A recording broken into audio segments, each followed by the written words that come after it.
An ERD, in addition to being a visual representation of entities and relationships between those entities, also contains business rules that enforce organizational policies and improve communication among business stakeholders.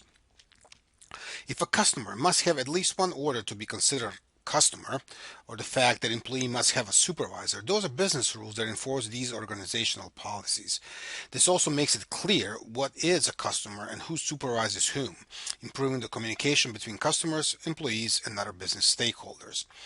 ERD also enforces unique and unambiguous entity identification.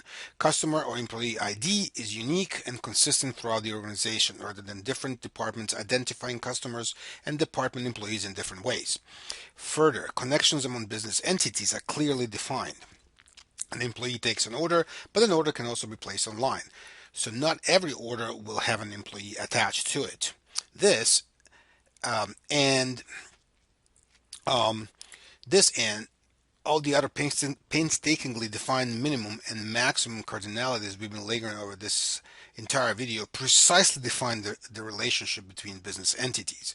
Entity, relationship, and attribute documentation we will discuss some more in the subsequent videos, defining precisely the type of data for attributes, value lists, range of values, null and default values, which we have not done yet, or all important because they document and uniquely define crucial business parameters across an organization. Some of the basic diagram rules and typical violations are discussed on this slide. All the entities and the relationships must be named, and the names must be unique. Each entity must have a primary key, and both minimum and maximum cardinality must be specified for each end of the relationship. We've followed these rules sort of automatically, but they are worth spelling out just the same. The remaining rules are discussed in the context of their violations. The most typical violation is including foreign keys, which are expressly forbidden in ERDs. The reason for it is that foreign keys are used to define relationships in RDMSs, and we grew accustomed thinking about relationships in that way. For an ERD, relationships are explicitly defined, as was described in detail in this video, independently of their implementation in an RDBMS. Next, do not leave an entity or two hanging out there without participating in at least one relationship. This is much more intuitive and will typically not be a problem. The same goes for relationship connecting exactly two entities. Finally, the rules related to weak entities and identification dependency make sure those are implemented correctly. If you have a weak entity, there must be at least one identifying relationship associated with it. Since order detail is a weak entity, either has relationship with order entity or contains relationship with product entity, has to be identifying. In this case, both are, as you can see in the sporting goods ERD a few slides back. On the other hand, if a relationship is identifying, such as codes between state and county, at least one of the entities in the relationship has to be weak. County in this case. The last observation is that for a weak entity in an identifying relationship has to have both minimum and maximum cardinality of 1, i.e. a weak identity is identification dependent on another entity. County is identification dependent on state. Order is existence dependent on customer. However, an order is not a weak entity. It's not identification dependent on customer. No part of its primary key, for order that is derived from any part of a customer's primary key. We'll practice spotting or identifying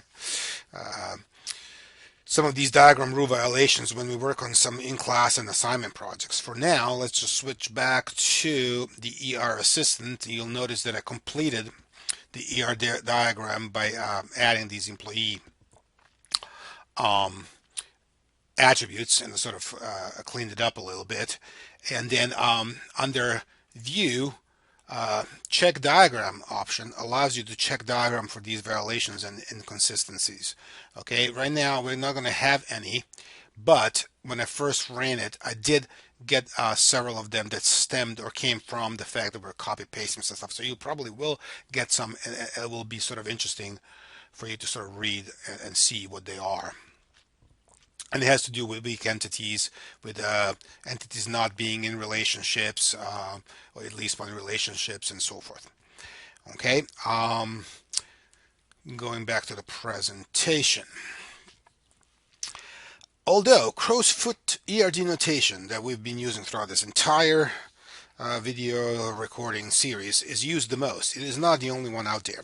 Chen's notation, which is the one right here in the top right corner of the screen with diamond symbols for relationships, is another popular ERD notation. The Unified Modeling Language, okay, UML diagrams are more geared towards general object-oriented programming, or OOP, rather than restricted only to database design.